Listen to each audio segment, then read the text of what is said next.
Olá, sejam bem-vindos ao Arretagro, o podcast mais arretado do agro. Vocês perceberam, a gente voltou para o estúdio, porque a nossa rota de viagens acabou naquele primeiro momento, aqueles episódios que a gente soltou deu para a gente conhecer muita coisa do nosso estado, mas agora por um curto período a gente vai voltar para a nossa mesa, conhecer novas pessoas, novas histórias, e já já a gente está na estrada de novo. Tem uma viagem para Petrolina aí que vocês já estão sabendo, que a gente já conversou, quem sabe onde vocês não vai com a gente, né? Tem uma vaga no carro ainda.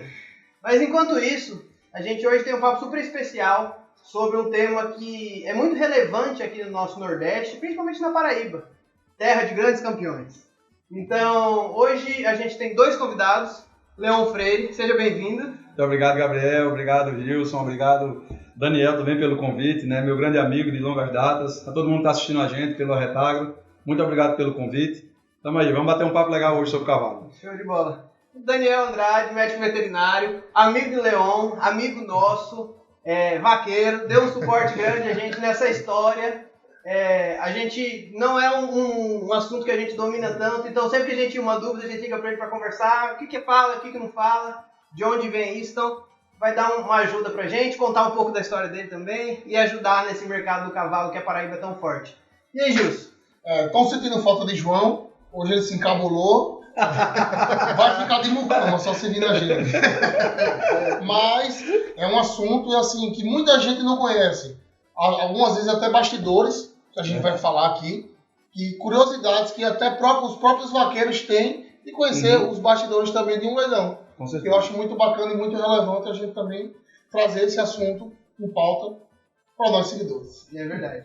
Então hoje a gente vai falar de fato sobre o mercado do cavalo, tratando principalmente do quarto de milha, mas uma coisa ou outra a gente pode falar de outras raças também, do que a gente acompanha, a força que a nossa Paraíba vem tendo cada vez mais relevância nesse tema, né? Sem dúvida. Então, Leon, pra gente começar, eu queria que você se apresentasse um pouco mais.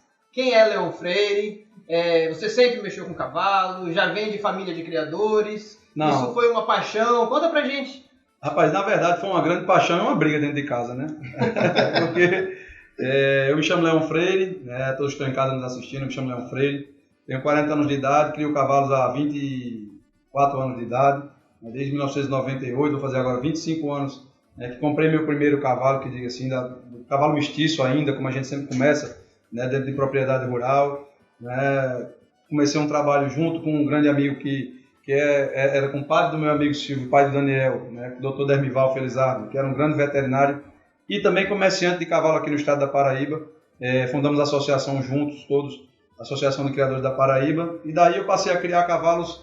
Do dia que eu conheci o cavalo, na verdade, na minha infância, virou uma paixão incessante, uma paixão sem limite e sem freio. Né? Então eu fiz direito até o último período, mas larguei para poder viver de cavalo. Até o último período. Até o último período, até o 10º período, viu? Não, eu aconselho a todos, não façam isso. Não façam isso. Então, larguei. Na minha casa, nós somos famílias. Meu pai nasceu no sítio, né? Meu avô morou no sítio por parte de mãe também. Meu avô, por parte de pai, ele era muleiro, na verdade, ele transportava as feiras do povo da cidade de São Mamed ou da cidade de Santa Luzia para o pessoal do sítio em cima de burros. Né? E depois só que eu vim entender, talvez, a origem de tanta paixão, porque eu não fui criado para isso, a verdade é essa. Meu pai nunca sentou num cavalo, nunca vi meu pai montado num cavalo, meu pai nunca foi nas minhas baias olhar os cavalos, né? E eu sempre criei na minha infância dentro da propriedade do meu pai, né? Minha mãe também nunca se interessou, nem nunca me levou para isso, todos eles me cobravam para eu ser advogado, né? E eu, na verdade, o meu sonho era ser veterinário. Mas meu pai, sinceramente, dizia, você está com o escritório já pronto, meu pai é advogado, você está com o escritório já pronto, vai fazer direito, rapaz, está tudo pronto para você, encaminhado. Tudo encaminhado. Né? Você já vai pegar um escritório já pronto. E eu, aquilo na cabeça, eu fiz. Naquela época, a gente não podia nem desobedecer o pai, nem fazer diferente. Né? Muitas vezes você fazia por respeito mesmo ao pai. Né? Eu quero fazer isso, mas sempre aquele sonho latente de viver de cavalo. Viver com o cavalo, na verdade. Não é viver do negócio do cavalo, viver com o cavalo. Essa era a minha paixão. Se fosse para viver, honestamente, viver com o cavalo. Se fosse para mim ser um montador, um tratador, qualquer coisa, mas eu faria questão de viver com o cavalo. Então essa foi a grande vocação da minha vida, o grande dom que eu acabei me encontrando com ele, né, quando eu tinha 18 anos de idade, 17 anos de idade, e aí foi sem limite, sem freio. Daí para frente comecei a comprar um cavalo, aí como meu pai não me dava cavalo, eu vendia o meu para comprar 2, e aí de repente de 2 eu vendia para comprar 3, e de repente vendia 3, recebia uma volta, eu comprava só 2 de novo, e aí foi negociando, e aí de repente eu tive uma origem, meu pai é um cara muito Caxias, educou a gente de forma muito correta, para que nós fôssemos sempre diferenciados da forma de agir com as pessoas, né? Em qualquer campo que a gente fosse, mas que a gente fosse mais humanizado.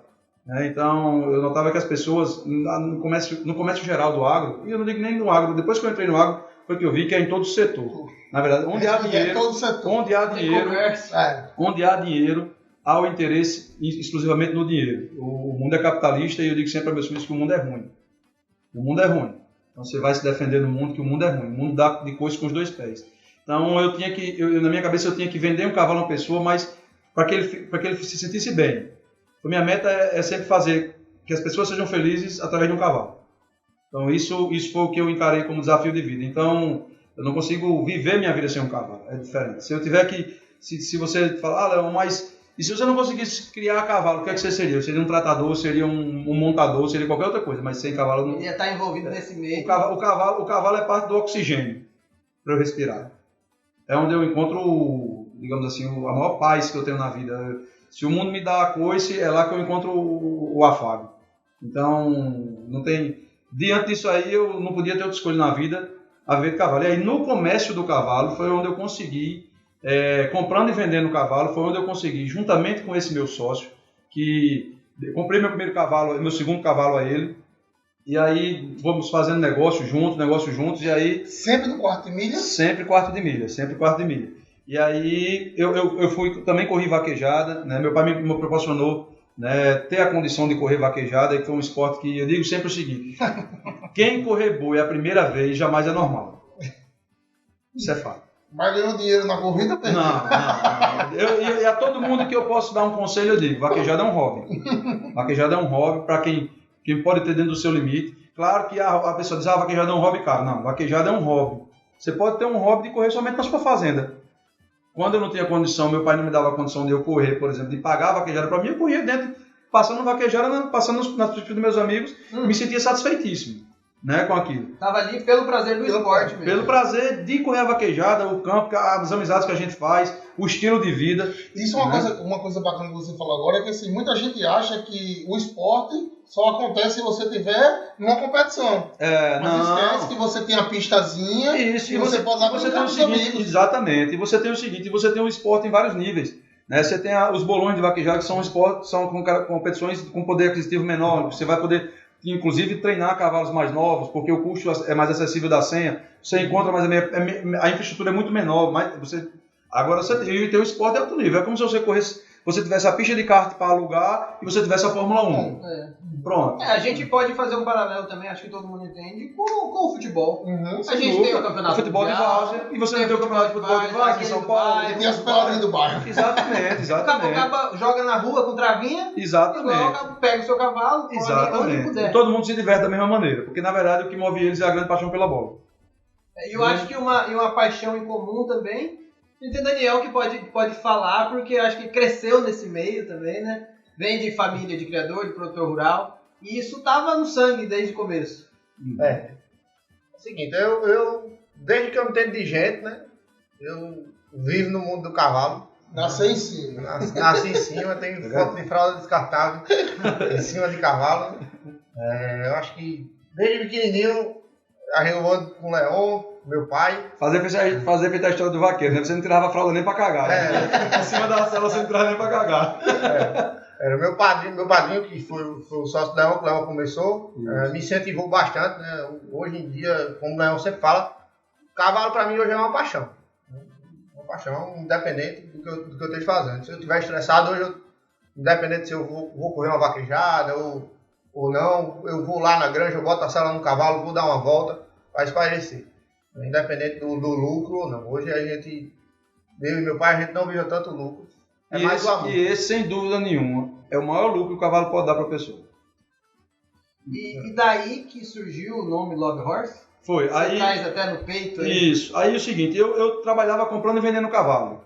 Então era como se fosse assim, vai para comprar um cavalo em Leão. Esse meu sócio faleceu em 2007. Até 2007 a gente fazia tudo junto. 2013 a 2007. A gente tinha cavalo de sociedade, eu tinha alguns meus, ele tinha um dele, mas sempre em conjunto. Quando eu não podia olhar um cavalo, ele ia. Quando a gente podia viajar junto, a gente ia. Quando ele não podia, a gente já tinha um alinhamento. A gente já tinha um afinamento, na verdade. E aí o seguinte, quando foi 2007 ele faleceu, e aí eu parei de correr vaquejada porque eu tinha que tomar conta só. Né? E aí também minha filha nasceu em 2005, já tinha 2 anos de idade, eu disse, caramba, agora eu não posso mais brincar, eu tenho que agora... Eu era ruim vaqueiro demais, não dava pra viver de vaquejar, eu morri de fome. Não, ainda bem que você tem consciência, porque tem um bocadinho aí que não tem não. Então... Mas se não fosse os muros, o bom não se destacava. Então a gente fez um trabalho da associação aqui, que era para pontuar os cavalos através da BQM, né? A associação APBQM. Quando a gente começou nesse trabalho, passei eu acho que uns 3, 4 anos fazendo isso, e aí continuando com o meu comércio, compra e venda de cavalo.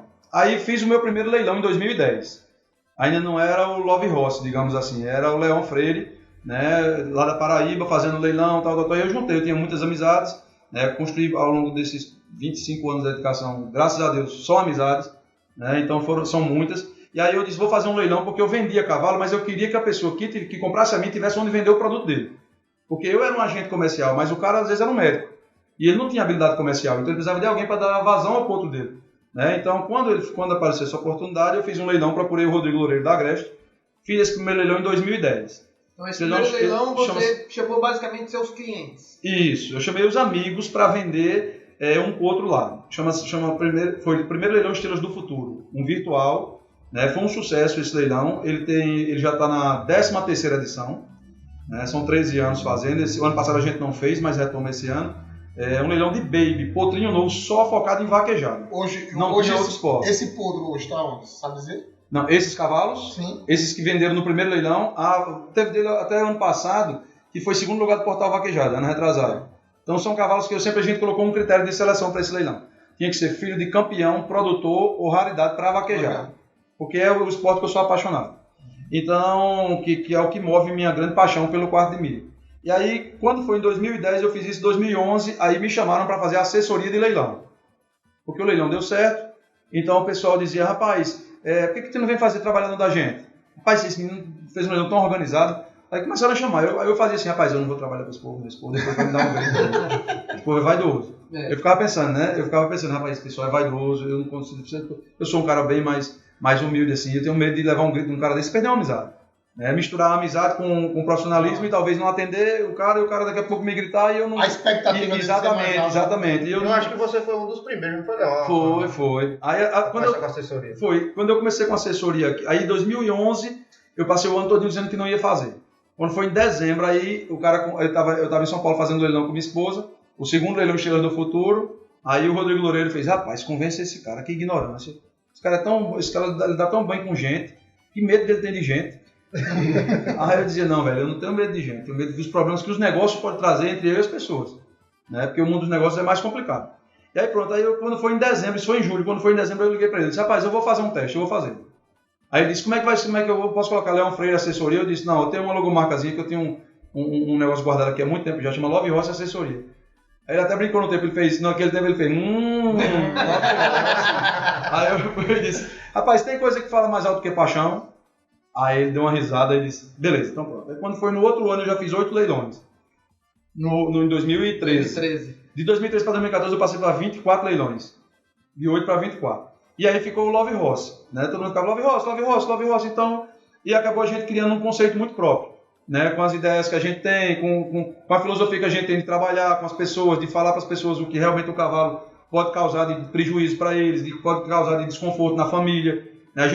O interesse nosso é assim, eu não sou fã de leilão, eu sou fã do cavalo, mas foi no leilão onde eu me encaixei de forma perfeita com as pessoas que esperavam de mim escutar o que eu falo. Então esse foi o elo, na verdade. Eu não consegui isso como vaqueiro, porque eu já disse que era ruim vaqueiro, né? Não consegui isso como criador, porque não tinha condição de ter uma quantidade suficiente para atrair tantos clientes, mas quando você vai para a porta do leilão, você fala para o mundo. Né? Eu digo sempre que o leilão é a Rede Globo do cavalo, quarto de milho. A maioria é tudo online? A maioria hoje tudo online, principalmente depois da pandemia. A pandemia ele sintetizou muito a questão da venda do cavalo. Naquela época, no começo também, já era online? Naquela época, 2012, 2013, era muito mais presencial. Muito mais presencial. E foi a maior escola que eu tive de vida. Né? Porque foi hoje, assim, o assessor está um pouco diferente. A função de assessor hoje está voltada um pouco mais como corretor. Eu dizia sempre que o assessor, ele não é o cara que é corretor. Por várias vezes eu tive no meu leilão, você ligar para mim, Leão, estou querendo comprar um cavalo, bota R$2.000 de parcela nisso aí. Eu dizia, Gabriel, tá doido, pô? Não é comigo, não. Não, Gabriel, pelo amor de Deus, homem, você tá doido, vamos comprar um mais barato aqui, homem, você não entra nessa linha, não. Ah, tá. Então você também orientava de fato. Essa é a função do cara que é assessor. Ah, tá. Eu tenho que, quando você é assessor de imprensa de alguém, você tem que sentar na cadeira dele, não na sua. Exato. Então, no caso, por exemplo, vamos dizer assim, eu que sou um leigo, mas queria iniciar. Aí eu chego lá e digo, não, eu vou pegar esse cavalo aqui que é o mais caro. Aí, Exatamente. no caso, você chega lá, Porque esse cavalo não é o teu perfil. Porque o cavalo, querendo ou não, como ele é um hobby, ele mexe um pouco com vaidade. Sim. Tudo que você mexe com um hobby, por exemplo, a lancha. O cara pode comprar a lanchinha menor, mas ele tem que ser muito humilde para sair nela no meio das grandes e tá de peito aberto. Porque a maioria quer o quê? Se A competir Big com Lancha. qualquer A Big Lancha, que é um jet ski, que é tudo. Então, o carro, você quer rebaixar, botar a roda, fazer tudo, equipar, para estar sempre... Tudo que é hobby, ele mexe um pouco com a imagem, com sua, principalmente depois do Instagram. Uhum. Ele mexe muito com a imagem das pessoas e a imagem mexe com o ego. Então, você queria comprar o cavalo sempre aquilo que achava que era mais destacado, ou comprar um irmão daquele que era mais destacado. E nem sempre o mais destacado era porque é o melhor. E nem sempre aquele tipo de cavalo é o que serve para você. Por exemplo, eu sei que você é um cara que é advogado, vai na sua fazenda 1 hora por semana, ou 2 horas por semana, né? Você é um cara que não vai ter condição de tratar aquilo como um negócio, de se dedicar, porque tudo que você trata como negócio, você tem que estar de dentro. Ou você tem que estar de dentro, você tem que ter uma pessoa capacitada para estar de dentro tomando de conta. Então, quando você não tem, você vai ter prejuízo. Você não tem isso, você vai ter prejuízo. E o cavalo é um ser vivo, porque para dar prejuízo é fato, é rápido demais. E o manejo, que todo mundo e é um manejo que não é fácil. E aí, Gilson, eu chego para você e falo, Gilson, meu irmão, tô querendo comprar um cavalo, você cria onde? Não, rapaz, eu crio ali na Mussuré, pagando no Baia. Aí você já tem um cavalo? Tem, então não, faça o seguinte, tá bom, Gilson. Você já tá pagando Baia para isso? Porque senão daqui a pouco você vai comprar um cavalo, você não sabe o que vai chegar para você. A prestação do cavalo, a prestação da manutenção, um exame, um acidente que tenha. Você não conta com nada disso. Então eu sempre digo assim, a parte mais fácil da criação do cavalo, de aras, de tudo isso, de empresa, é comprar o cavalo. É o mais fácil. Você vai ali, aprovou o cadastro e vai comprar o cavalo. Agora, as responsabilidades que ele traz quando chega para você, aí é que é outra coisa. Então tem que saber o perfil de cada um. Eu tenho amigo que tem a condição de comprar um cavalo caro, eu digo ele, velho, compre 2 cavalos, mas fazer 2 baias na sua casa, para você e sua mulher andar, Chegue lá no final de semana e vai desopilar, velho. Você não quer isso aqui nem para desopilar. Porque de dinheiro você ganha onde? Você ganha no seu consultório. Dinheiro você ganha onde? Você ganha na sua construtora. Dinheiro você ganha onde? Você ganha nisso. Então, não entra nessa pilha de comprar cavalo para ganhar dinheiro, porque pouca gente vai conseguir ganhar dinheiro no cavalo. É uma coisa que a gente ouve muito, principalmente nesse mercado, de quem não é criador, né? Porque quem é criador fala que aquilo ali tá dando dinheiro todo tempo. Isso. Mas quem não é criador sempre comenta que o cavalo, é difícil você ganhar dinheiro com o cavalo, né? Não, eu já acho o seguinte, Gabriel. Quem cria de verdade diz isso. E quem não cria acha que todo mundo que quer cavalo é rico. Quem não cria cavalo acha que todo mundo que quer cavalo é rico. Quem tá de fora acha que o cara gasta muito. E realmente gasta. Como é que você compra um cavalo? Pra manter um cavalo, você comprar um cavalo hoje. Filho. Na verdade é um filho, né? É mais caro. É um filho. Então, quem tá de fora acha sempre que o cara tem muito dinheiro. E quem está de dentro, muitas vezes, está só tomando taca. E muitas vezes está só tomando taca, só que está mantendo aquilo pelo prazer. Eu conheço vários que vai dizer, não, minhas contas fecham. Não fecha. Não fecha. E tudo bem, se ele sabe que não fecha, e ele tem aquilo ali como um hobby não é para dar dinheiro. Não. Ok, aí exatamente. Ele estando ciente disso. Isso, exatamente. Mas ele comprando, achando que vai ganhar dinheiro e tomar fundo depois, aí às vezes acaba tendo aquelas decepções. Isso. E aí você vê... criador chateado, às vezes até com o assessor, com o corretor, com o leilão, porque ele acabou tendo um prejuízo. E outra coisa, você tem que entender que é o seguinte, vamos separar leilão do racional. Do comércio do racional. Exatamente, do racional. Porque tudo na vida que você vai comprar no mercado tem um preço de valia. Tudo. Você vai comprar um litro de gasolina, você não paga R$8. Porque sabe que aqui vende R$5,34. Você compra um litro de leite, você vai comprar um boi, se ele pesa 300 quilos, você vai procurar primeiro quanto é a arroba do boi. E vai calcular seu boi. O cavalo não tem um valor determinado. Você imagina que uma pessoa que comprou uma égua, que comprou, por exemplo, você imagina que eu corri num cavalo palomino, que não tinha sinal nenhum, e aí eu parei de correr, e aí fui para minha vida, para minha lida, voltei, comecei a ficar bem de vida, chego num leilão, a convite de Leon, Gabriel vai convite de Leon, de repente um cavalo igual que ele montava. É esse. Meu irmão, o cavalo, ele mexe com o lúdico, ele mexe com os sonhos da pessoa. Foi emocional. Com o emocional das pessoas. Então ele vai dizer, caramba, esse cavalo aqui, meu irmão, igual que eu montava, igual que eu montava. Não, tu acha que sai por quanto? Tu acha que sai por quanto? Rapaz, bicho, eu acho que deve dar uns R$800 de parcela. Chega lá, ele é médico, se ele é construtor, se ele tem uma loja no shopping, se ele tá bem, o cavalo pode dar 4 mil. E ele compra. Ele vai comprar, de parcela que ele vai comprar. Muito mais do que ele pensava em gastar, mas por quê? Porque ele está mexendo na emoção dele. Só que o seguinte, muitas vezes ele disputou com um cara tomando cachaça. Não disputou com ninguém racional. Então o leilão, ele é uma porta de comercialização em que você tem que ter habilidade para participar. Que dependendo de quem está dando lance junto... Você imagina que tem um cara lá dando lance, talvez irresponsável, mas tomando cerveja no recinto, e vai lá, aquele ali é meu, e um cara está lançando porque era a paixão dele, que era para os filhos. Para viver a mesma emoção. Só que ele viu que era idêntico ao cavalo dele. Então chegando ali, vai ter limite para um cara que tem condição? Não. Porque ele está na emoção dele, cara. Só que a emoção dele, ele começa a se emocionar, a mulher começa, vai bem, compra, e o filho compra, pai, é igual que o senhor tinha, é igual o Lampião, e de repente, você achar que o cara do outro lá está lançando um embriagado. Irresponsável, talvez não vá nem pagar o cavalo. E você está... E subindo o valor. Você está disputando. Então o assessor tem um dever de orientar. Né? Seu Gabriel, esse aqui não, está muito alto. Né? O senhor não quer só para o senhor, porque o senhor... Não, vamos atrás de outro. Então, mesmo que a gente trabalhe lá, a minha função é essa. Eu estou trabalhando no meu leilão, eu ganho por percentual, mas eu só consigo manter minha credibilidade, minha índole, minha honra, meu conceito para sobreviver de cavalo se eu tiver essa conduta. Se eu não tiver, eu vou ser passageiro.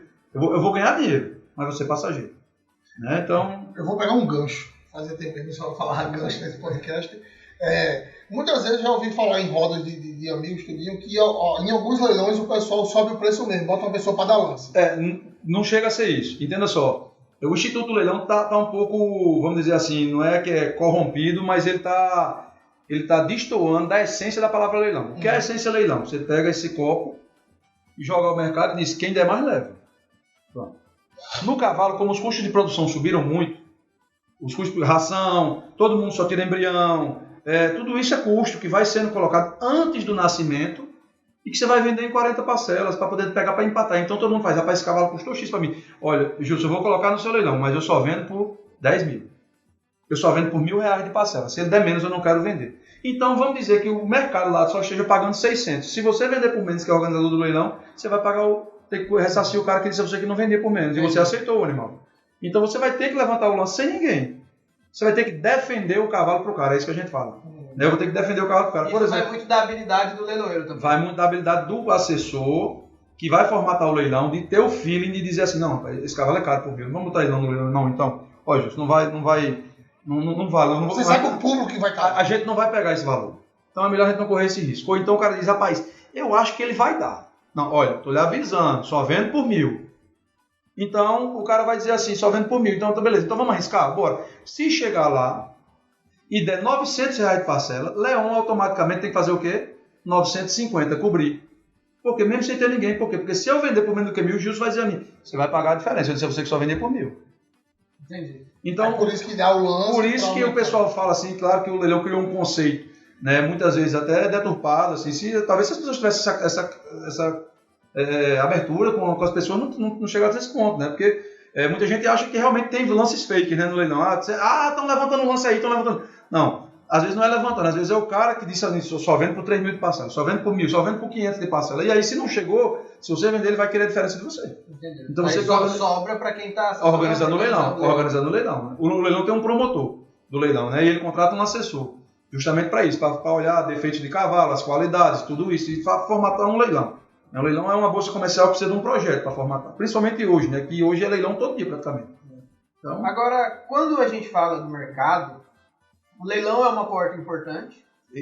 A mais democrática, talvez. Mas nós temos um mercado, não sei se direto, informal, paralelo, que é muito forte. Muito. E tanto é que às vezes eu estou aqui conversando com você me mostra um cavalo, eu quero comprar, você quer vender, a gente fecha o negócio aqui na mesa.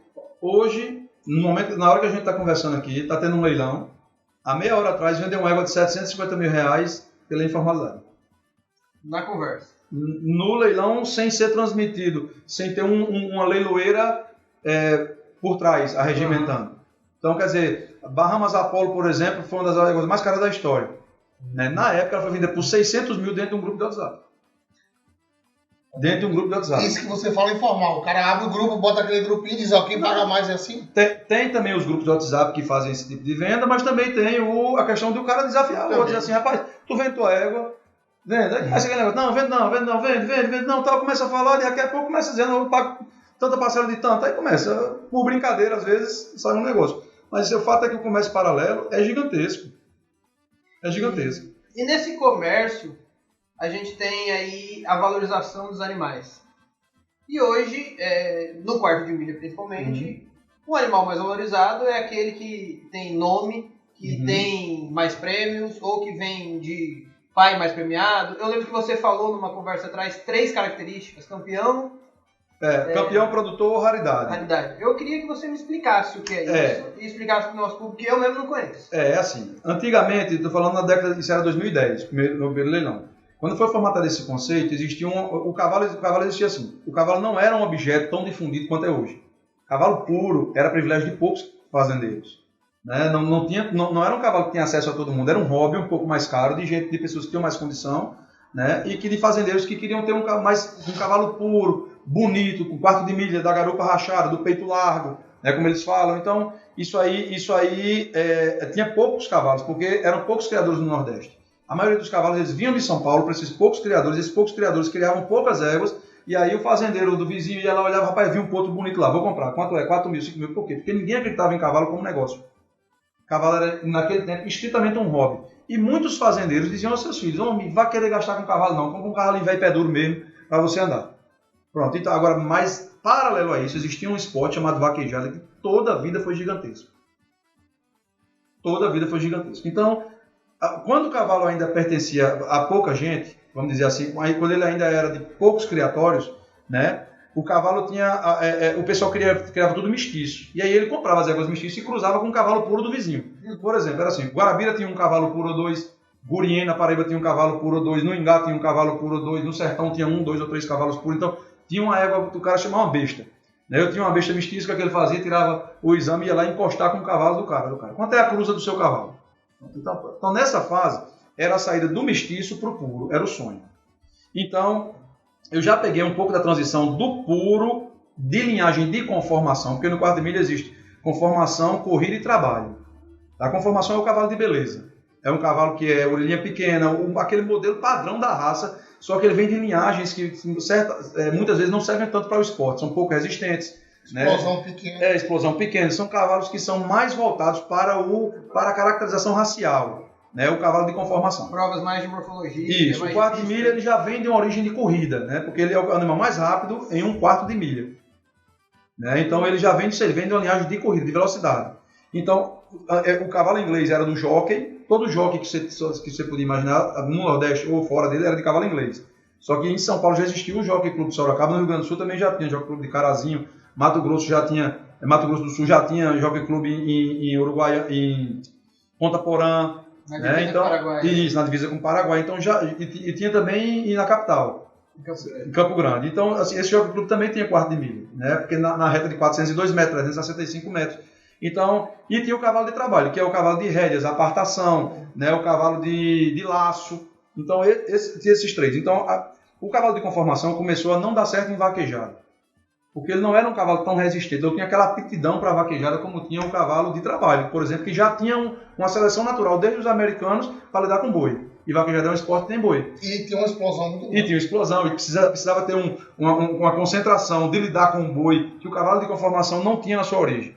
O cavalo de conformação ele era arredio ao boi, por exemplo. E o cavalo de trabalho não, ele já vinha para o lado do boi, porque ele naturalmente ele foi selecionado pelos americanos para lidar com o boi, dentro das fazendas.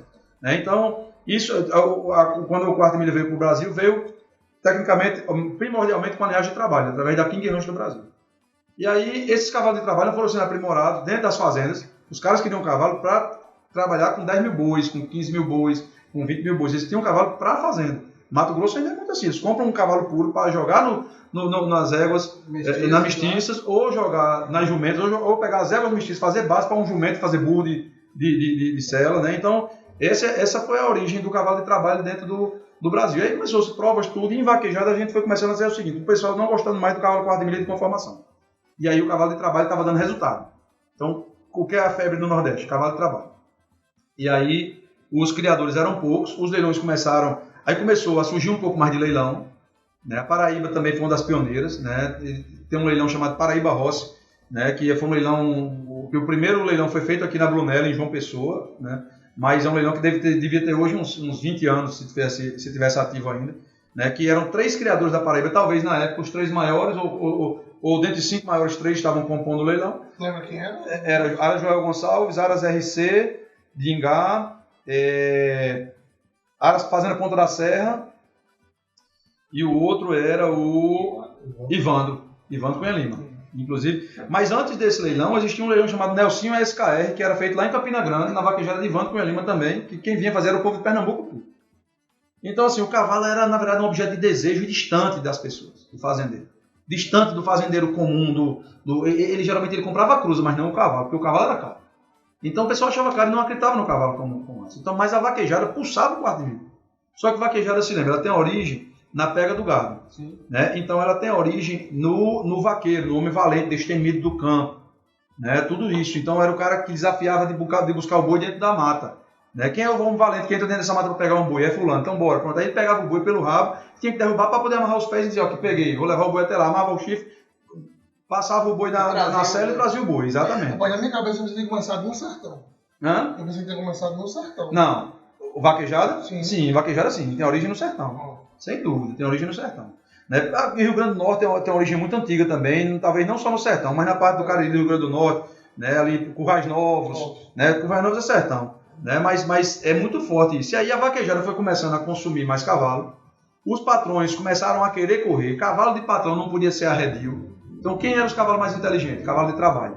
Então começou a se exigir um cavalo no padrão que o amador corresse. Pronto, que o patrão pudesse correr. Um cara, todo mundo elogiava um cavalo que vinha solto, que a gente falava. Tinha um cavalo que vinha laçado, que era o cavalo que vinha brigando nos arreios, tinha um cavalo que vinha solto, que era o cara que balançava o rei aqui, o bicho nem saía do canto. Quem é que tem essa habilidade para fazer isso aí? O cavalo de trabalho. Nenhum outro tem novo, em idade nova, só o cavalo de trabalho. O cavalo de corrida pode ter quando ele tiver 16, 17 anos. Mas o cavalo de trabalho não tem. O cavalo de trabalho com 5, 6 anos já pode ser treinado e ele absorve aquilo ali, é inteligentíssimo. E hoje é comum ver o cavalo andar solto. Várias pessoas botam na internet isso aí. Aí entrou esse cavalo de trabalho, e aí esse cavalo de trabalho aí encontrou uma mudança na vaquejada. A vaquejada começou a deixar de ser menos profissional, porque, por exemplo, era o vaqueiro. O que era a vaquejada? Os vaqueiros da fazenda, na hora do lazer, eles iam treinar com os patrões e lá iam para a vaquejada.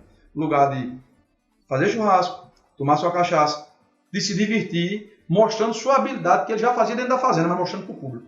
E o público aplaudindo aquele cara que era valente e derrubava o boi mais forte. Pronto, então a vaquejada surgiu nesse sentimento. Né? Só que aí o seguinte, quando eu já entrei em 2000, já estava uma transição de entrar um pouco da categoria amador, que era o patrão vir correr. Né? Já estava começando o pessoal vir correr mais, então o patrão já estava querendo entrar naquilo. Então o patrão já exigia um pouco mais de mudança no esporte. Né? E aí veio a questão de areia na pista. Ah, não era areia, né? Era areia, mas era muito menos.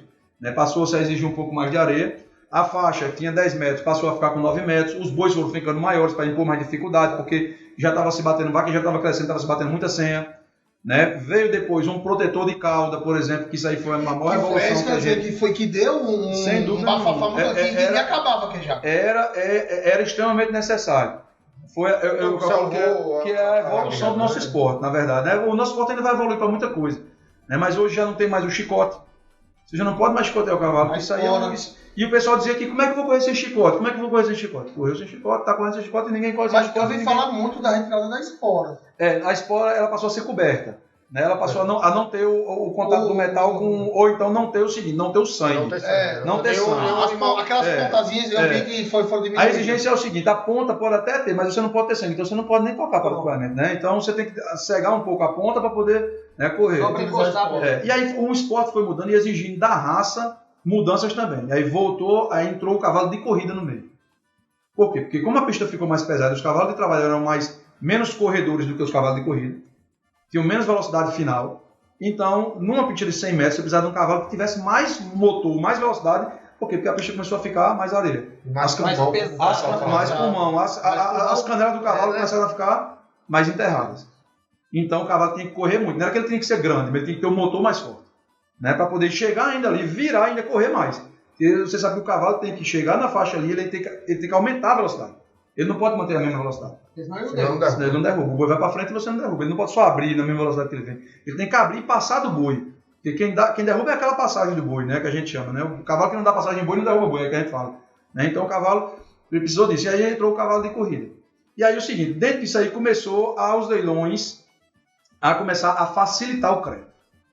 Leilões que eram somente em 10 vezes, leilões que eram elitizados demais. Os leilões passaram a ter pessoas comprando ali, e daqui a pouco os caras dizem, eu vou fazer meu leilão, mas meu leilão eu quero fazer diferente.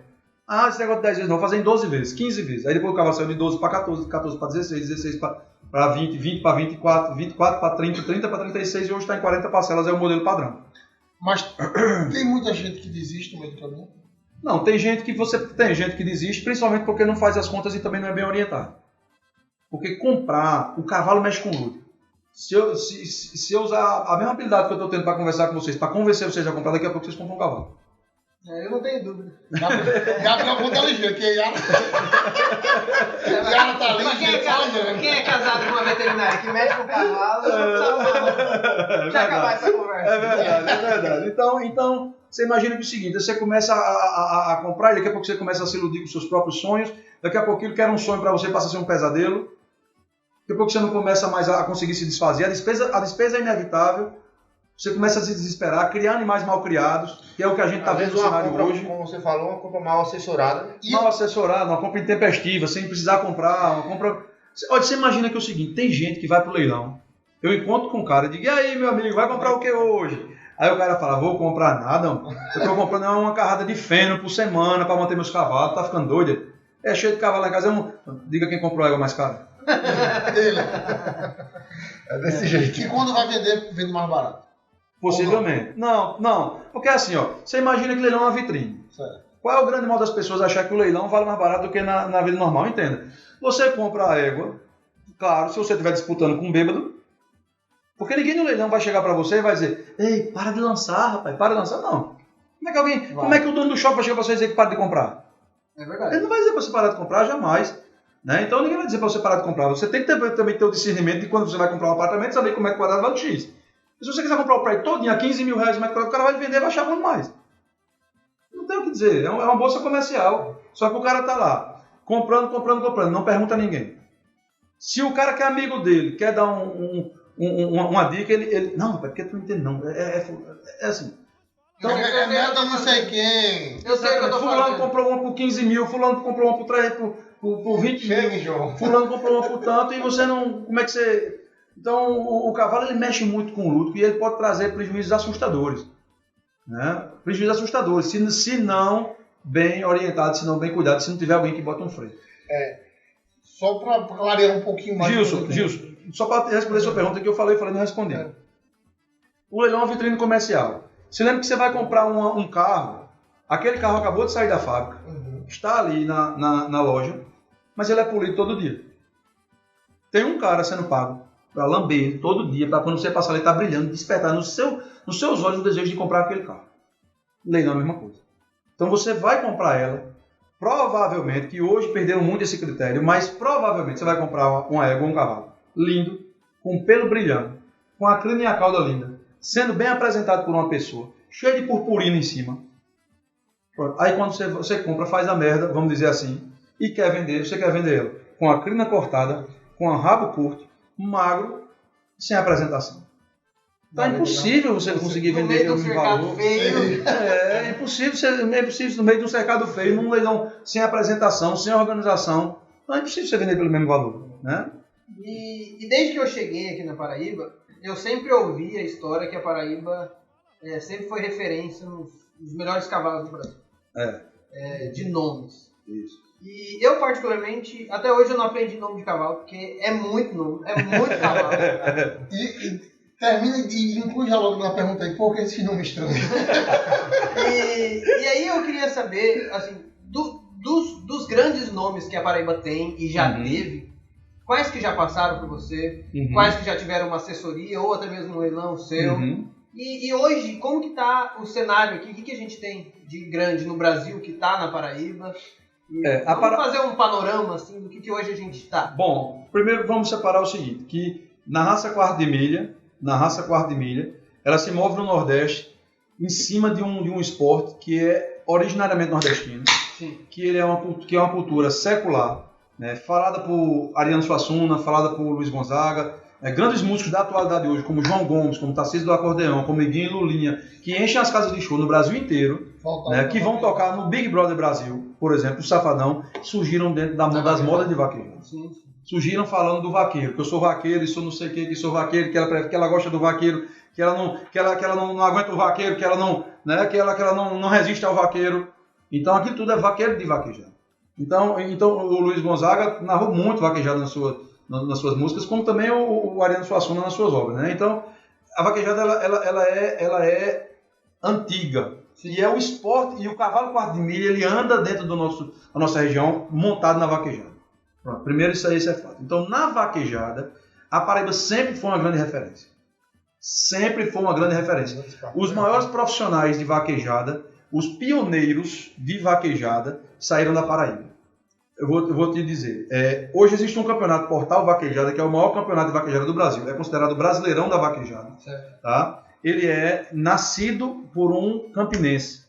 Ele foi criado pelo Fábio Leal, que é de Campina Grande, na Paraíba, e durante muito tempo fez o circuito dentro da Paraíba e depois tomou o Brasil inteiro, e hoje é um fenômeno. Hoje faz É o maior parte do circuito de Nordeste vaquejada. todo. Tem o Nordeste inteiro, né, hoje, e é o Campeonato Brasileiro de Vaquejada, que é o Portal Vaquejada, e é de um paraibano, sua origem. O primeiro fotógrafo de vaquejada que rodou o Brasil inteiro, na época que não tinha internet, não tinha, vamos dizer assim, a tecnologia que tem hoje, e é, sem dúvida, uma das maiores referências em fotografia, talvez o grande professor de todos os outros fotógrafos que vinham dessa era digital, chama-se Aloysio Alves. É um paraibano também, eu acho que de Catingueira, na Paraíba. Né? Então, o maior fotógrafo de leilões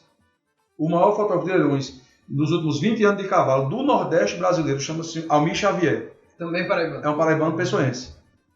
Então, eu fui pioneiro na parte de leilões, não pioneiro. Existia um grupo de Pernambuco que já fazia assessoria também, que era Apoio Rural, que era Júnior Rural e Gustavo Lins. Júnior Medeiros e Gustavo Lins. E na época que eu comecei a fazer assessoria, a maioria era de São Paulo que vinha para cá. Né? E esses caras eram ídolos para mim, né? Vamos dizer assim, eram grandes referências, tudo isso. E aí eu comecei a fazer e fui, digamos assim, o primeiro dessa nova leva. Né? Eu fiz 10 anos de assessoria, 8 anos de assessoria, parei em 2019, continuo fazendo meus próprios leilões, mas não assessorando mais leilões de terceiros. Né? Continuo ajudando meus amigos nos leilões, tudo, mas não tenho mais o vínculo profissional com os caras como assessor. Uhum. Né? Eu faço hoje meus próprios leilões, vamos dizer assim, são todos leilões 9 roças. Leilão 9 roças 01, 02, 03, 04. Né? A gente está na hashtag de 2019 para cá, a gente está agora na hashtag 19, vai fazer o 20. Então, são média de 10 leilões por ano. A gente comercializa cerca de 150 animais por ano. Né? 150 a 200 animais. Então, a Paraíba sempre foi referência. Foi o primeiro leilão virtual Baby do Brasil, foi o Estrela do Futuro. Né? Ficou entre os 3 maiores leilões do Brasil, com esse baby de vaquejada. Então, quer dizer, a Paraíba sempre foi referência. Tinha um grupo, esse grupo Paraíba Roça, para o qual eu trabalhei também, que eram esses 4 criadores, também foi a maior referência, talvez, de cavalos do Nordeste. Tá? Foi o Aras capitaneado, esse grupo era capitaneado pelo Aras RC e Aras Joel Gonçalves. Né? Cavalos que ficaram no Nordeste durante muito tempo, que produziram, um cavalo foi um divisor de águas, chamado Dom Diego Barros. Esse cavalo é o pai do cavalo daquele que o Safadão comprou, é o pai do Dom Rojo, que foi campeão, o Dom Diego Barros. Eles fizeram um leilão agora de 40 anos de seleção. Todos eles são de Campina Grande. Eles criam hoje em Carpina, mas são de Campina Grande e criaram por muito tempo em Campina Grande. Esse cavalo era tido como uma genética da Paraíba.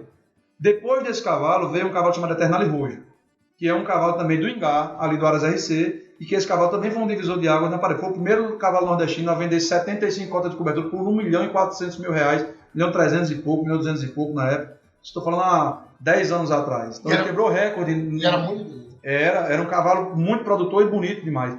Então é o seguinte, esses cavalos são todos de paraibano. Então a Paraíba sempre foi fornecedor de genética para o Brasil inteiro. Filho de Dom Diego, filho do Eternal Rojo, filho do Bive Eternal, filhos de Dom Rojo, filhos de Randome, né, que era um cavalo Eternal Randome, que era do Aras Ivan Coelho e também do Fabiano Falcão. Né, do Aras Caranguejo sempre foi referência. Grampola foi uma das maiores éguas do Brasil em 2001, comprada na época por R$250.000 na época, deu 12 carros no ano em vaquejada, 2001, há 21 anos atrás, 22 anos atrás. Então, a Paraíba sempre foi o vaqueiro do século, o primeiro vaqueiro do século eleito pela mídia organizada. A mídia organizada, da vaquejada, antes da internet, da era da internet, chamava-se Revista Conexão Vaquejada. Essa eu já ouvi falar. Pronto, da Revista Conexão Vaquejada passou para Vaquejada e Companhia. Então essas duas revistas foram as pioneiras na mídia especializada em vaquejada e organizada, uma mídia organizada. Então a gente não sabia o resultado de vaquejada pela internet. Como é que a gente sabia o resultado das vaquejadas que acontecia? A gente esperava a Conexão Vaquejada chegar e via o resultado que teve no mês passado. Pronto. Então a gente, eita, quem ganhou a vaquejada de Mãe do Rio foi esse cara, quem ganhou a vaquejada de Guarabira foi esse. Só, quando a gente não ia assistir, ou não sabia que não era de dentro, a gente só sabia pela revista. E essa revista tinha um teste do cavalo, teste do vaqueiro, teste daquilo lá, e tinha as matérias. Contava a história, né? Isso. E aí teve uma votação. E o vaqueiro do século eleito entre os próprios vaqueiros, foi o primeiro vaqueiro do século, foi do século XXI, né? Que essa revista essa é datada de 2000, eu acho, 98, 2000. Foi um vaqueiro de Campina Grande chamado João Batista, natural de Queimadas, mas mora em Campina Grande. E esse cara foi eleito vaqueiro do século pelos próprios vaqueiros. O cara disse, quem é o Ayrton Senna na pista? João Batista. Quem é o Ayrton Senna na pista? João Batista. Quem é o melhor vaqueiro para você? Perguntava isso aos vaqueiros, aos que estavam no auge. O melhor vaqueiro que eu vejo correr até hoje é João Batista. Então, a Paraíba sempre foi grande referência nisso, né? Claro, com a modernização, com o acompanhamento, o Rio Grande do Norte foi sempre um grande celeiro de vaqueiros.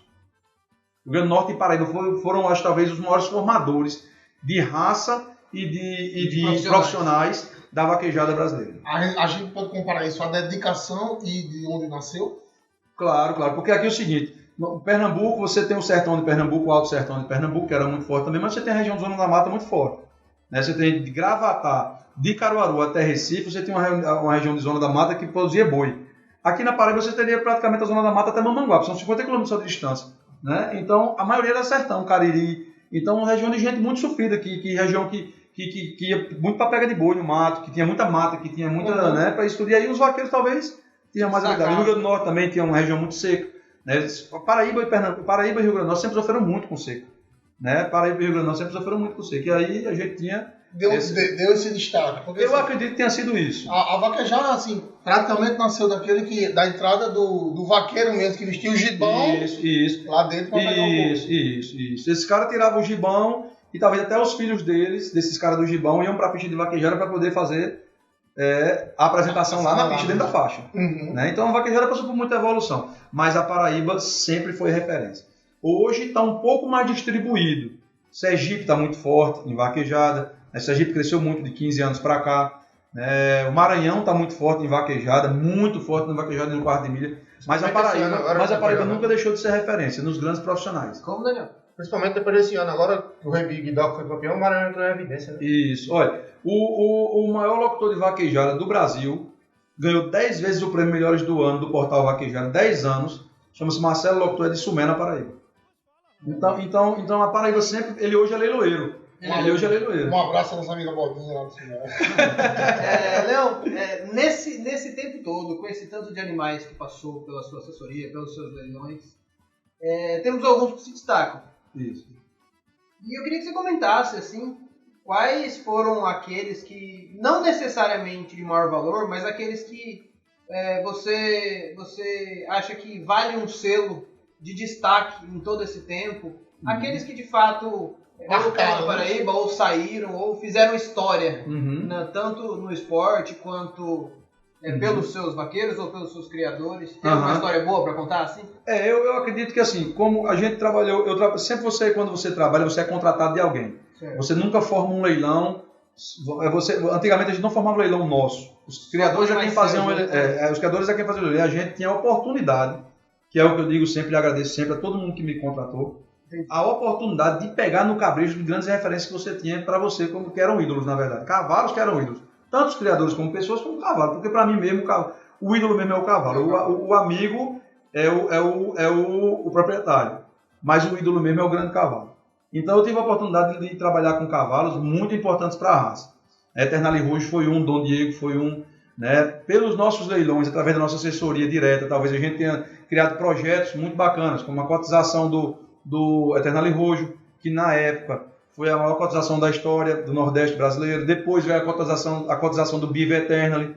Depois a cotização do Eternali Easy, todas elas de muito sucesso.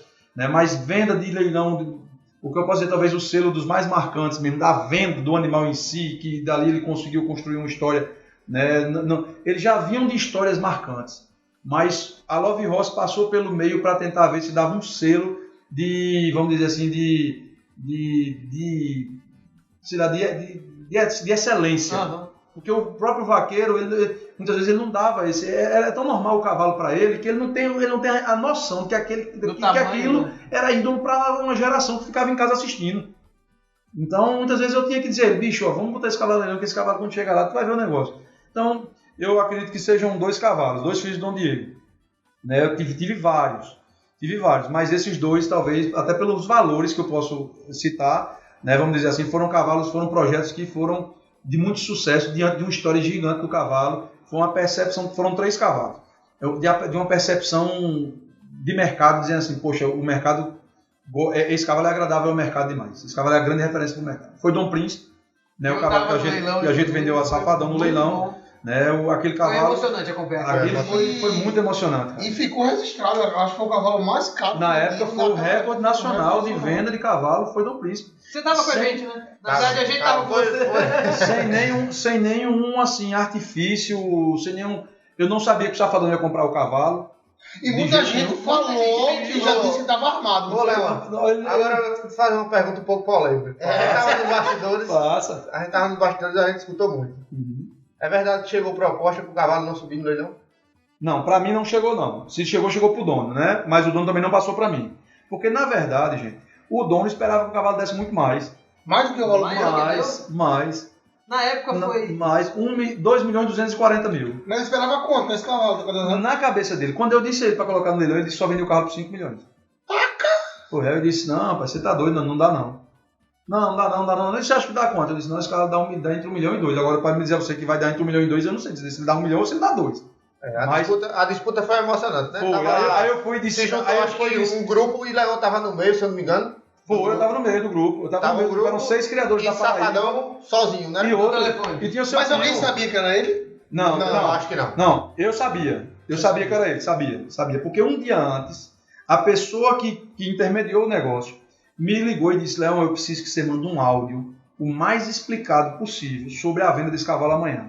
Isso era 2 horas da manhã do dia anterior, do dia do leilão. Uhum. Aí eu disse, você precisa para quê? Ele disse, não, depois eu lhe digo. Quando eu mandei o áudio, foi 10 minutos de áudio. Explicou tudo. Quando mandei o áudio pro cara, o cara disse, rapaz, eu acho que quem vai comprar esse cavalo amanhã é o Wesley. Aí eu disse, o Safadão, ele disse, Aí eu disse, simbora, mas amanhã ele vai pegar em Arroxo, viu? Amanhã tem gente querendo comprar o cavalo. Aí ele disse, mas vamos ver. Quando chegou lá na hora, e o Safadão comprou o cavalo, claro que talvez ele ia comprar por todo o preço, talvez, eu não sei qual era a ideia dele. Mas ele teve que pedir, por intermédio do assessor que estava dentro, que era o Júnior Machado, que foi quem fez a venda do cavalo, né, ele foi pedir ao cara que era o Pio Supermercado de Souza para não lançar mais. Ele pediu, seu Pio, o senhor vai mais ainda? Aí ele foi e disse, não, por quê? Aí ele disse, não, porque quem está lançando é o Wesley. Ele está perguntando se o senhor pode deixar o cavalo para ele. Sim, então no caso, no meio do lance... No meio do... naquele Isso. Porque o valor estava explodindo. Aí o Rodrigo Loureiro, que é o dono da Leiloeiro, estava aqui de seu Pio, estava lançando com ele, fazendo, não escuta ninguém não, seu Pio. O cavalo é nosso. E aí o Júnior fez, seu Pio, se o senhor puder ser do cavalo para ele estava precisando desse cavalo, sonhando com esse cavalo aqui. O menino dele nasceu, o nome do cavalo é Dom, o menino é Dom, desse jeito, nasceu um dia antes. O nome do menino é Dom, ele queria comprar esse cavalo de todo jeito. Foi. Aí o seu Pio só fez assim, disse, tá lá, se ele quer, então compra. Mas não falou dizendo, tá cedido. Falou assim, não, tá bom, você pode dar o lance. Não, você não dá, então compra. Aí ele foi e deu um lance. O Júnior Machado deu um lance pro Safadão. Aí bateu o martelo. Aí quem comprou foi o Hélio Safadão. O penúltimo lance foi seu Pio. O antepenúltimo lance foi um grupo aqui da Paraíba. Eu já tinha caído fora, porque eu disse que já não dava mais pra mim. Quem tava lá dentro era já mais só 2 que estavam brigando. E os 2 dizendo assim, tu vai correr, bicho? Vai correr, vamos comprar essa porra, vamos comprar esse cavalo, vamos comprar... E eles diziam, rapaz, não é correr não, rapaz, já tá 2 milhões. Eu não dizia, não, eu me empresto. Eu achei que foi um negócio assim surreal. Eu acho que ninguém esperava. Não, eu não esperava que fosse aquilo. Porém, o dono ainda queria mais. O dono achava que ia dar mais. E se não tivesse essa negociação, tinha sido mais. Aproveitando essa conversa aí, que eu tô vendo que o negócio tá bom, mas tenta vender. Tô vendo que o negócio é bom. Se fosse pra vender essa cachorrinha, como pode ser? Vamos aproveitar logo. Diga, não bote ela de um panhão, não. Pra ver se chega pelo menos a 1 milhão aí. Mas assim, Aí eu acho que você acha assim, pra gente afinar essa grande de dinheiro.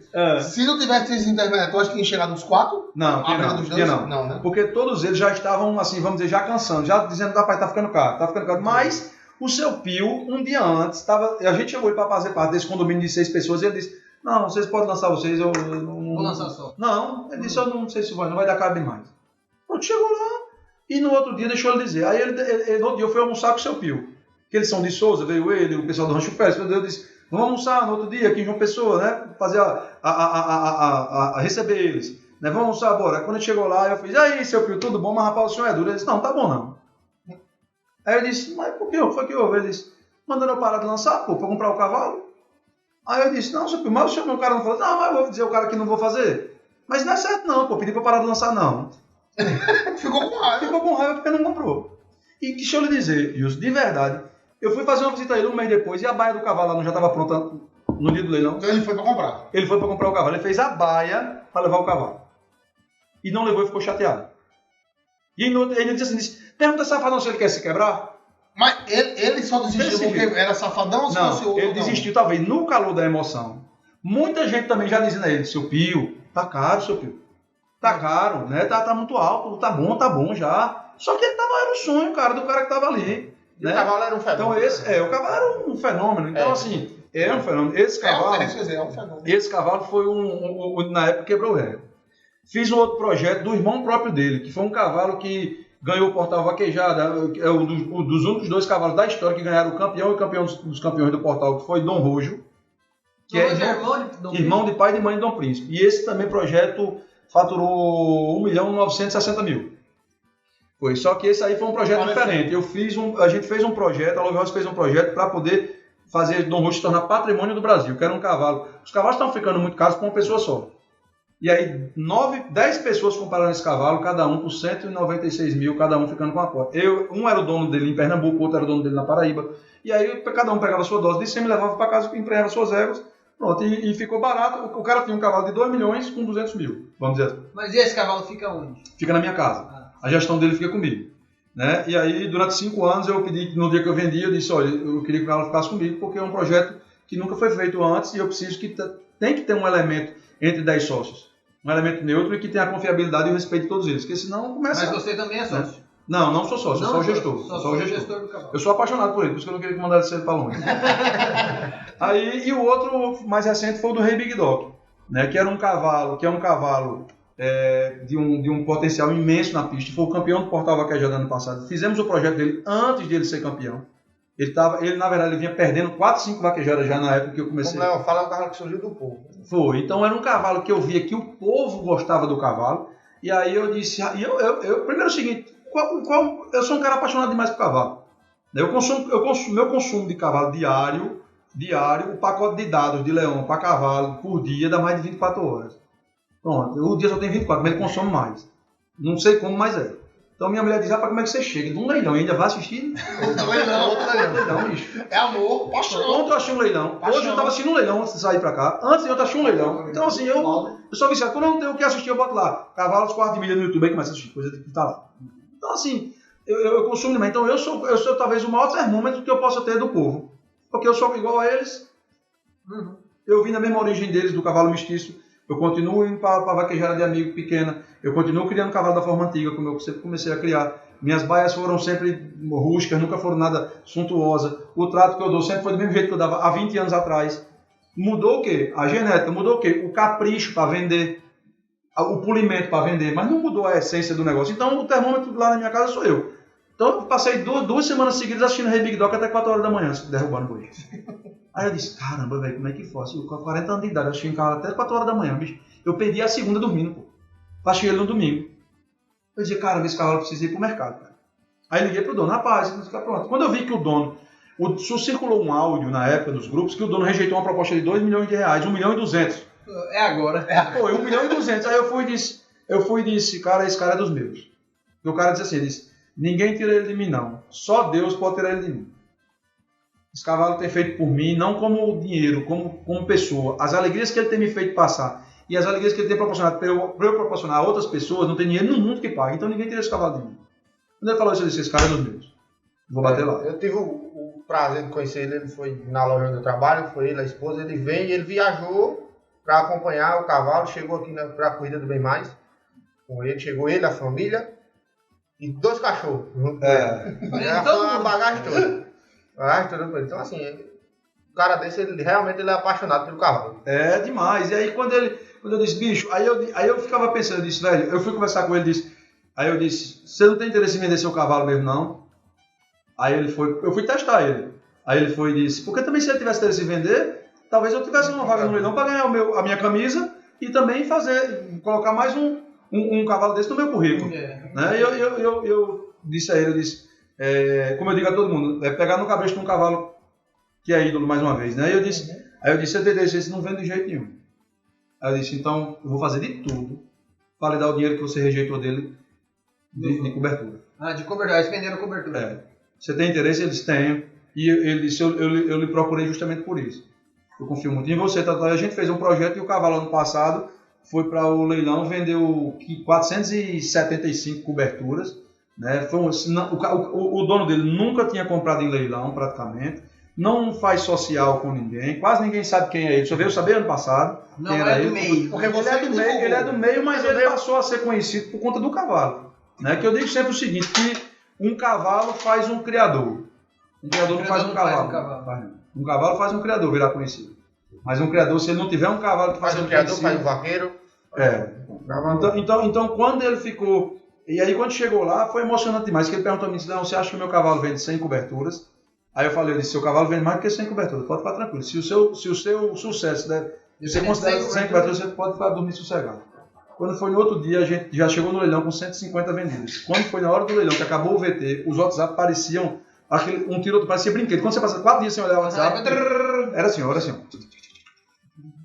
Eu quero 1, eu quero 3, eu quero 1, eu quero 3, eu quero 2, eu quero 3, eu quero 4. Isso fora do leilão ou dentro do leilão? No leilão, na hora do leilão. Eu fazia, gente, pelo amor de Deus, meu telefone não tá dando conta mais não. Liga pro de Ayrton, liga pro de Rodrigo Loureiro, liga pro de Fulano, que no meu não tá dando conta mais não. No final foi 475? 475 coberturas com contrato assinado.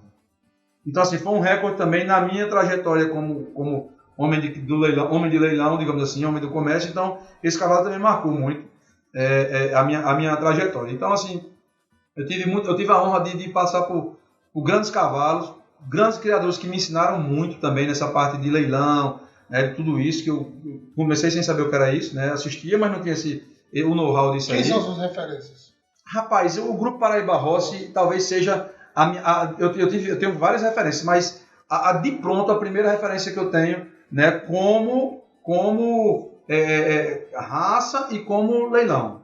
O Grupo Paraíba Rossi fez os maiores leilões que eu conheci, né, num estilo que é o certo para cavalo, que é vender produção. Você comprar égua, comprar seu cavalo, produzir e vender sua produção bem tratada lá, não vender suas éguas. Né? Então eles sempre tiveram esse cuidado de vender a produção, o que nascia na casa deles, não de vender a fábrica. Uhum. Eles queriam vender o produto. Não pode matar a galinha dos ovos de ouro, né? Isso. Então eles tiveram sempre esse... E eles são apaixonados por cavalo. Eles são oriundos de uma geração onde o cavalo não dava dinheiro. Né? Onde eles tinham cavalo porque era um hobby. E aí o hobby começou a crescer e ele começou... E aí os cavalos dele deram certo. Eles todos participavam de vaquejada. E aí deu certo. Né? Na Paraíba a gente tem uma grande referência também que é, vamos dizer assim, forte e muito antiga também, que é o pessoal de Ana Rita Tavares de Melo. Né, José e Ana Rita Tavares de Melo, eles tinham um cavalo aqui chamado Mike Ronald Bares, também, que foi em referência sempre quando o ranking da BQM começou, ele estava ali entre o terceiro, o segundo, o primeiro, brigando sempre com o Donier, com tudo, né, pelos primeiros lugares do ranking. Então, a Paraíba sempre formou muito. Na verdade, eu fui formado nessa época. Eu digo até sempre assim, eu sou um pouco diferente do modelo que está se apresentando hoje. Eu consigo passar por ele, porque a gente tem que ser dinâmico para poder vencer os obstáculos, né? E as situações que o mundo impõe. O Instagram revolucionou a forma de comercialização. De tudo. Né? O Instagram e as redes sociais, eles revolucionaram a forma de apresentação, de imagem, de conceito, de tudo. Então, você precisa estar atento a tudo isso para poder tentar permanecer no mercado com 40 anos, já tendo 25 de estrada. Porque o cara que tem 40 anos e 25 de estrada, ele já vai com cabeça de 60. Não, que conversa. E assim, a gente já está se aproximando do final, porque senão... Eu tenho um bate-bola. Porque senão a gente também não... Os nossos telespectadores não assistem até o final, porque ficam com preguiça. Uhum. Mas eu queria te fazer 2 propostas. Uma é da gente continuar depois dessa conversa. Maior Pra prazer. gente ir lá conhecer a nova fazenda daqui a pouco, quando tiver estruturada, fazer uma conversa lá bem bacana. Mas eu queria também que, antes de finalizar, você me contasse quais são os planos para esse ano. Eu sei que a gente tem alguns eventos interessantes esse ano. Tem a exposição de João Pessoa, vai ter leilão esse ano. O que já tem aí planejado? Conta pra gente. Vai, Gabriel, é assim, esse ano eu acho que é um ano que a gente tem que ter muito cuidado, né? Porque esse ano eu acho que fecha um ciclo também de anos áureos também do cavalo, de muito investimento. Então, esse ano a gente vai ter a responsabilidade, como agente de mercado, de tentar dar o resultado num ano difícil, de uma sobreoferta, que hoje você está vendo ter leilão todo dia de cavalo. Então a gente vai ter essa responsabilidade como assessor de tentar dar o resultado a quem acreditou na gente 3, 4 anos, 5 anos atrás, né? E com certeza devemos fazer vários leilões. Né? A Love Horse já está marcada com 2 agora em maio, e aí começa junho, julho, agosto, setembro, outubro, novembro, dezembro. Setembro nós vamos fazer a exposição, será mais uma vez a junção dos criadores da Paraíba para retomar aquele palco, né, do cenário do cavalo quarto de milha dentro de João Pessoa, dentro da Paraíba, que é a grande festa do pecuarista, né, nós temos a vaquejada, mas a grande união do pecuarista, onde o cara do campo, a grande festa do homem do campo chama-se exposição. É verdade. Exposição de animais é a grande festa do homem do campo. É lá onde ele se sente no habitat natural dentro da cidade. É um pedaço do habitat natural dele dentro da cidade. Ele sai da urbanidade, cruzou aquele portão de entrada, ele está no habitat dele. E estaremos lá também. Então a gente vai fazer lá, se Deus quiser, um evento bacana esse ano.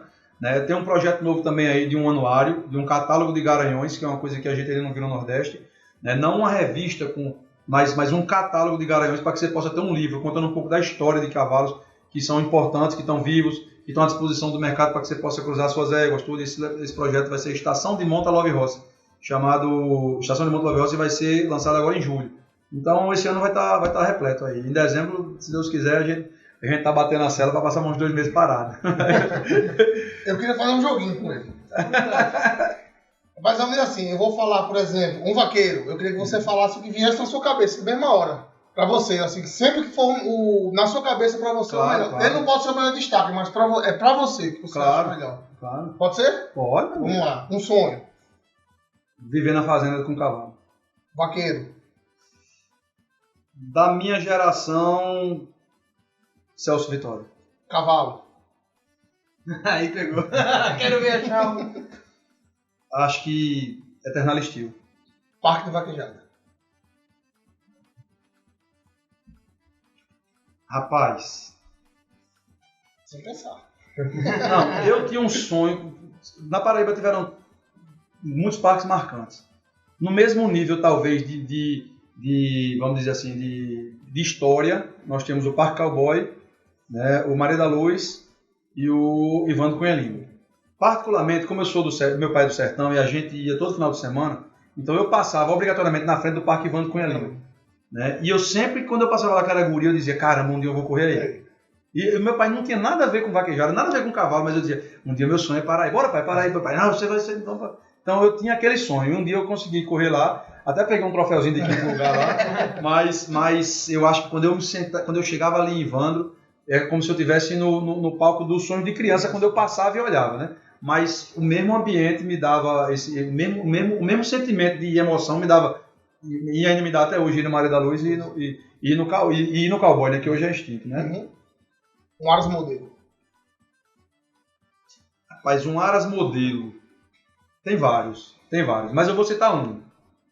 Não por estrutura, porque a estrutura deles, eu sei que eles começaram simples, pegando o resto de madeira, de pallet para fazer porta.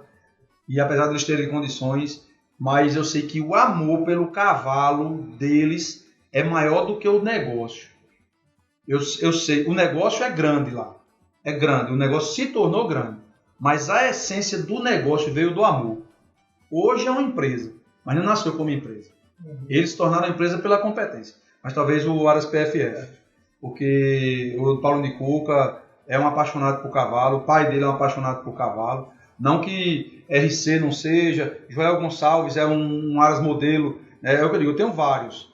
Pronto, o Joel Gonçalves está na mesma proporção que o RC, que o PFF, porque os dois correram vaquejada, só que hoje, na Paraíba, né, instalado seria o PFF nesse modelo. mas RC são apaixonados por cavalo, né? O Joel Gonçalves são apaixonados por cavalo, o Luciano correu vaquejada, o pai do Luciano correu vaquejada no Joel Gonçalves, então esses caras são referências para mim, né? Mas se você disser assim, rapaz, não tem um escolhido, né? Mas por estar aqui a 50 km de casa, estar instalado na Paraíba e ser talvez hoje das maiores referências que a gente tem, né? E eu saber que eles tinham condição de fazer como empresa desde o começo, porque eles tinham capital para isso, mas eles encararam primeiro como um amor, sabe, de criar daquele jeito ainda, botando no resto de baia que era da Pocilga, botando em resto de baia que era não sei o que lá, vai reformando, botando, só pintando, eles só faziam pintar e botar a madeira velha, pintar de azul e criava os cavalos e eu acho que eles hoje se tornaram a vitrine do negócio, mas a essência é de muito amor. O Paulinho chega lá, Maria, se uma época dessa tiver...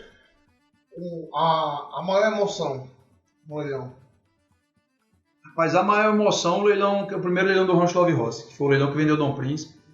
A maior emoção foi receber os amigos todos naquele dia, né? Eu tinha acabado de sair de leilão de assessoria e acredito que aquele leilão trouxe muita gente, foram muitos amigos. E também a emoção da despedida, né? Do dia que eu fui parar de fazer assessoria. Que eu recebi muitas mensagens da trajetória não profissional, mas pessoal, de caráter, de seriedade, tudo isso. Aí eu achei que valeu tudo a pena, né? Assim, tudo que eu fiz valeu a pena. E a última, para a gente encerrar, qual seria a melhor dica que você poderia passar para o telespectador que está ouvindo? Rapaz, a dica que eu passo é o seguinte, sobre cavalo, primeiro encare sempre como um hobby. Né? Se você está disposto a fazer do cavalo um negócio, saiba que você vai ter que se dedicar, assim como qualquer outro negócio. Né? Se você quer abrir uma sorveteria, você vai ter que se dedicar na sorveteria. Se você quer abrir uma loja de roupa, você vai ter que se dedicar na loja de roupa. Então você vai ter que abrir nisso. Fazer conta, isso é o principal. Fazer conta. Se você vai abrir como negócio, faça conta. Porque nenhum negócio não resiste a você não fazer conta. Nenhum negócio, né? Então, e amar o cavalo. Esse é o principal, para você fazer tudo. Seja por roupa ou por negócio. Se você não amar o cavalo, você não vai suportar o tempo que o negócio precisa para dar retorno. E se você não amar o cavalo, você não vai ter sucesso nem no hobby. Show esse bate-bola. Gente, então, Daniel, você quase não falou. Meu amigo. E você já Tava tendo aula aqui, tava tendo aula. Se deixar Você já o gordinho. conhece, então. Tava tendo aula aqui. Eu não Deixa posso o falar gordinho. porque você que trouxe, você conhece. Mas assim, A gente, culpa é sua, a né? culpa é sua. Eu achei um papo muito legal. Eu acho que tem tanta coisa pra gente conversar ainda. Mas vai ficar para um próximo. Com o maior Vai prazer. ficar. Eu aprendi muito. É uma área que, apesar da Yara tá aqui olhando a gente, é uma área que ela gosta, é uma área que ela trabalha. Não é uma área que eu sempre muito tive afinidade. Uhum. Daniel ficou de me ensinar a montar um cavalo pra derrubar um boi e eu nunca fui pra lá, mas quem sabe. Vira Vamos ver se o vaqueiro. gordinho- E ela deve rezar muito pra isso demorar, viu? Mas Tá assim, quebrando o braço agora. é uma área que eu admiro muito. Eu sempre que tenho uma vaquejada por perto, eu tenho tempo, eu vou lá assistir. Eu acho um esporte muito bonito. E é uma cultura do nosso Nordeste. Eu, apesar de não ser nordestino, eu acho que eu comprei isso pra mim também quando eu cheguei aqui. E já há 15 anos eu posso falar que o Arretagro apoia, investe e defende o esporte, a cultura, não só da vaquejada, mas tudo aquilo que está no entorno. Então, dos criadores, dos produtores, dos vaqueiros, do comércio local que movimenta. Eu acho que tudo é muito mais benefício para todo mundo. Olha, a gente fala muito que o esporte ele é o maior elo de inclusão social da sociedade, né? E eu digo sempre que vaquejada não é diferente. Se você tirar o aspecto cultural da vaquejada, que é fortíssimo para nossa do forró, da cultura do matuto, do sertanejo, você colocar aqui os ídolos da vaquejada, são pessoas que muitas vezes não conseguem assinar nem o nome, eles assinam assim, ó. Os ídolos, eu não estou falando as maiores referências da vaquejada, muitas vezes são pessoas que assinam assim, colocando a tinta azul e colocando seu colega. Então quer dizer que é um esporte de uma inclusão social gigantesca. Onde ricos e pobres sentam na mesma mesa, onde pessoas que têm condição conseguem admirar feitos de pessoas que são humildes e que nascidas no campo, sem instrução, muitas vezes sem...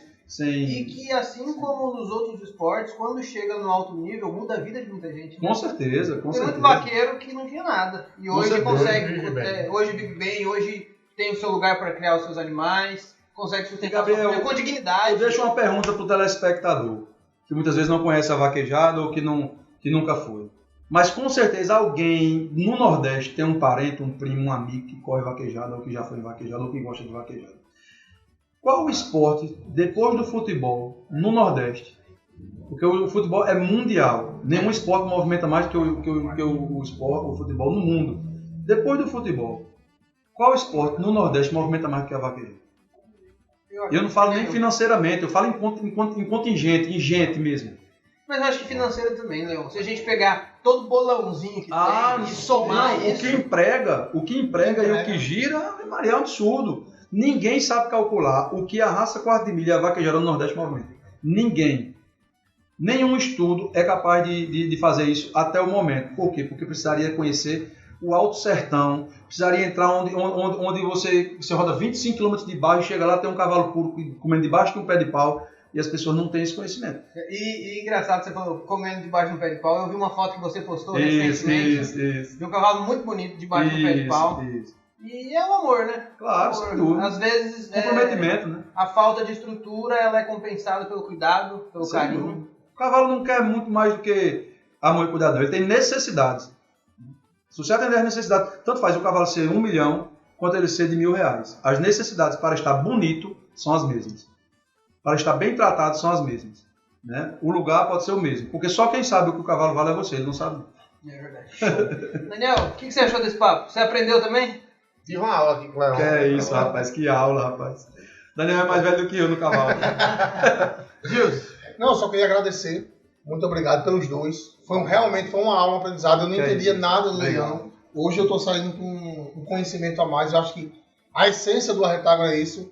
Tudo que a gente grava aqui, a gente sai com conhecimento gigantesco. Obrigado. Acho que assim, a gente.